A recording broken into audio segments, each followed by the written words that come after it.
Non, le thème se veut un appel à revisiter l'effort commun qui a été celui de la nation béninoise pour vivre ensemble, pour continuer de tenir et bâtir un état de droit démocratique. Et rien n'est gagné. Et j'ai pour coutume de dire qu'il n'y a pas d'acquis de la conférence nationale. Certes, avons-nous pu arriver à négocier un passage sans violence d'un régime dictatorial vers un régime de pluralisme démocratique. Mais encore faut-il qu'on travaille à entretenir cela, qu'on l'enrichisse, qu'on s'apprécie, qu'on se souvienne des valeurs, des efforts que les uns et les autres ont dû faire pour qu'on en arrive là. Et il faut pouvoir dépasser ça utilement pour le pays. Non pas en proclamant une quelconque dictature du développement qui ferait le bien, le bonheur des Béninois malgré eux. Non, ce sera avec les Béninois, avec des citoyens conscients de leurs droits et devoirs. Donc la liberté retrouvée à l'issue de la conférence nationale nous oblige, nous appelle à davantage de responsabilité, à l'esprit de tolérance, d'ouverture. Si on prône le consensus, ça ne veut pas dire l'unanimisme. Ça veut dire l'effort du dialogue, l'effort pour s'écouter et pour apprécier le pluralisme. Ce n'est que dans ça que nous pouvons nous enrichir mutuellement les uns des autres.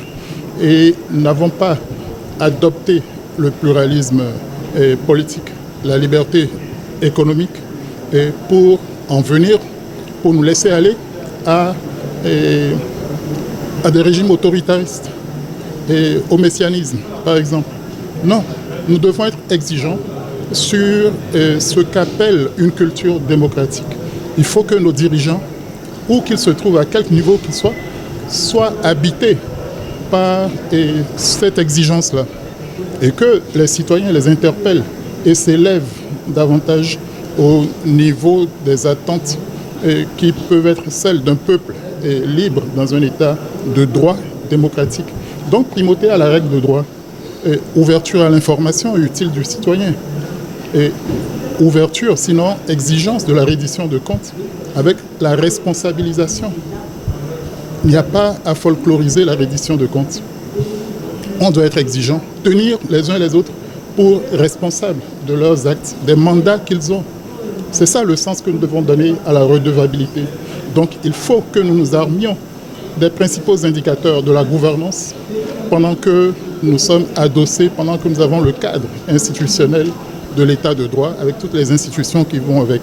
Je le répète, nous devons nous féliciter de l'ensemble du parcours que nous avons fait avec des hauts, des bas. Il n'y a pas de doute là-dessus. Il y a eu des errements, il y a eu parfois quelques reculs, mais on doit pouvoir maintenir la flamme et il faut féliciter l'Église de rester fidèle à la mémoire de Monseigneur Isidore de Souza qui a fait preuve de qualité extraordinaire pour pédagogiquement amener ses concitoyens, les participants à la conférence nationale, et je crois au-delà, et surtout l'homme fort du régime précédent, donc pour l'amener par la confiance mutuelle à travailler, à reprendre, à reconstruire quelque chose pour notre pays. Si on ne peut pas habiter ces valeurs-là, cet effort, c'est que nous ne sommes pas fidèles à la mémoire de la conférence nationale. Et la bonne mémoire de la conférence nationale, puis-je dire, parce que tout n'aura pas été non plus exemplaire. Non, il y a eu sursaut patriotique, il y a eu effort, dépassement des uns des autres pour qu'on en soit là. Et donc, à chaque moment, voyons ce que nous pouvons sacrifier, lâcher un peu de nous-mêmes pour construire le bien commun. Redevenons plus petits, comme disait l'apôtre Paul, pour que notre pays, notre communauté grandisse. Il ne faut pas que nos égos prennent le dessus. Arrêtons avec le culte de la personnalité, mais travaillons tous à responsabiliser nos dirigeants, à construire un pays dont nous soyons fiers et qu'on nous envie et qu'on respecte, avec lequel on cherche à coopérer. Et ce n'est que de ça qu'il s'agit.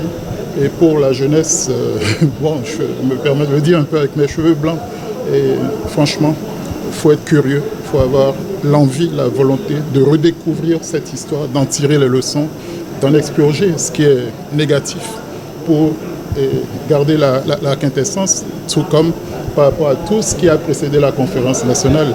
La conférence nationale n'est qu'un point de cristallisation. Elle a eu lieu en 90, mais c'est le résultat de nos souffrances, de nos luttes, de nos efforts pour nous en sortir. Mais si les jeunes n'ajoutent rien, l'héritage va s'appauvrir. L'Église fait ce qu'elle peut pour le relèvement de la nation. Elle est controversée parfois, elle n'est pas toujours bien comprise dans ses prises de position, dans ses initiatives.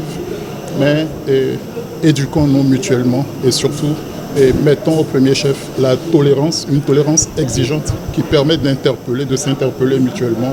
Et à cela, au rythme de cela, j'ose croire que nous aurons apporté un petit plus à la conférence nationale qu'il y a eu il y a 35 ans.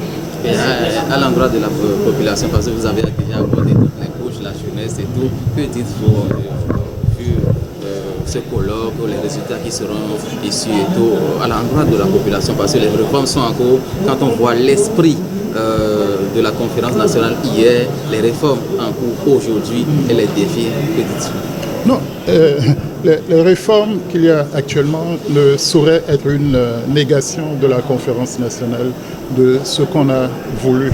Si c'était le cas, parlons-nous, interpellons-nous et voyons si c'est adapté ou pas. Et par exemple, sur les questions des libertés syndicales, il y a eu des restrictions, mais on est resté dans un cadre conforme à ce que l'Organisation internationale du travail définit. Il n'y a jamais de liberté absolue. Et nous ne pouvons pas être dans un état de droit démocratique en nous laissant aller à l'anarchie, à l'irresponsabilité. La liberté, vraiment, est exigence de responsabilité. Et aujourd'hui, à l'heure des réseaux sociaux, et cela est encore plus vrai. Nous sommes gouvernés par des lois, si injustes soient-elles. On doit travailler à les modifier, à les améliorer, le cas échéant. Comme le code du numérique, par exemple, qui peut paraître, qui est même parfois très répressif. Mais interrogeons-nous aussi de ce que nous faisons de notre liberté, notamment dans le domaine de l'expression. Est-ce que c'est la liberté d'injurier, de vilipender, de diffamer? Je n'ose le croire. Donc, saisissons-nous de tous ces outils modernes pour faire mieux. Et si le gouvernement, si nos autorités pensent faire des réformes, et encore faudrait-il qu'elles aient le souci de la participation, de faire participer. On ne peut pas faire le bonheur des gens malgré eux.